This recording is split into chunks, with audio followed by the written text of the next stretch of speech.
şeyde bugün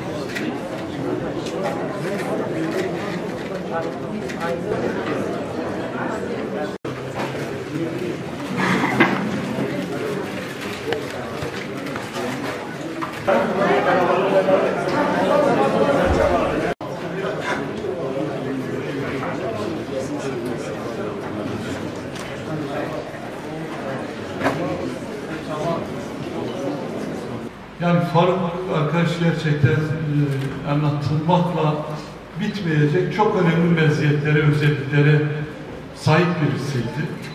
Bir insan düşünün, cezaevinde kalmış, çıkmış, eğitimli, nitelikli, birikimli, hiçbir görevi, hiçbir kenti kalkış demeden, çamur, yaz, soğuk demeden görevlerine giden, görevini layıkıyla yapan bir insandı.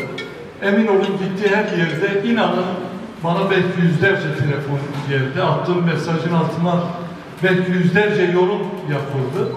Bu kadar sevilen, bu kadar yaşamını yitirmesinden kaynaklı üzülen insan başka bir şeyde de görebilirsiniz ama Faruk arkadaşın kimde fazlasıyla vardı. Bir devrimciydi. Yükümüzü alırdı. Bizim en gergin zamanımızda en sakin olan oydu. En kapsayıcı olan oydu. En sorunları çözemediğimiz yere Faruk arkadaşı gönderirdi. Çünkü mütevazi sakinliği ve sadeliğiyle gittiği her yeri örgütlerdi. Gittiği her yerde sorunları çözerdi. Bizim için çok büyük bir kayıptır. Hepimizin başı sağ olsun, halkımızın başı sağ olsun.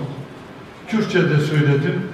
Başta Faruk arkadaş olmak üzere özellikle son dönemi yitirdiğimiz ve Faruk arkadaş gibi kıymetli, değerli arkadaşlara vereceğimiz söz, onların bu halk için yola koydukları bu mücadeleyi başarıya ulaştırmaktır. İnşallah hep birlikte onların anısına layık olacağımızın sözünü veriyoruz. Tekrar hepimizin başı sağ olsun, ailenin başı sağ olsun, halkımızın başı sağ olsun diyorum. Başsağlık dileklerimi iletiyorum. Selam, saygı ve sevgilerimi sunuyorum sizlere. Mutlaka iz bırakan bir arkadaştı. Ben hem Antep'te beraber çalıştık, hem de son yerel seçimde Halfeti Belediyesi'ni kazanmamızda çok büyük emeği olan bir arkadaştı. Onun emeği bizleri Halfeti'de zafere götürdü.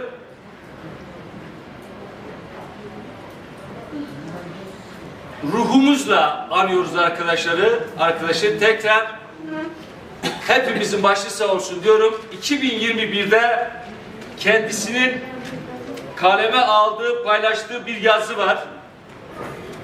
Sanki bu gidişini kaleme almış gibi. Ondan dolayı sizlerle paylaşmak istedim. İnsanın gitmeleri olmalı. Gidecek yeni yerleri, değiştirecek yeni mekanları, yeni öğrenecek sözler, kelimeler, yani katabilecek hayalleri olmalı. Bir ömür böyle geçse de yenisine hazır olmalı ve ona göre yaşamalı. Ütopyasını sürekli yenilemeli ve yeni girişlere hazır olmalı. Hazırlık yapmalı. Kalbini ve bildiklerini öğretecek ya da öğrenecek yeni çocuklara, insanlara vermeye hazır etmeli kendini insan. Her gittiğin yerde arkanda üzülen ve birkaç çift gözler varsa senin en büyük sermayen olmalı. Onu da yeni insanlara vermeli. Yeni mekanlardaki insanları, dertlerini, hayallerini birer katkı sunmalı. Hiç vazgeçmemeli insan ve hep yeni giriş planlamalı ve hazır olmalı. Şunu da bilmeli insan, ilk arkasında bıraktığının gözleri ona inancını vermeli. Onunla yaşamalı, hiç unutmamalı. İnsanın ömrü bir gidişse o gidişlere layık olmalı ve yani gitmeli. Erken gittin Faruk arkadaş.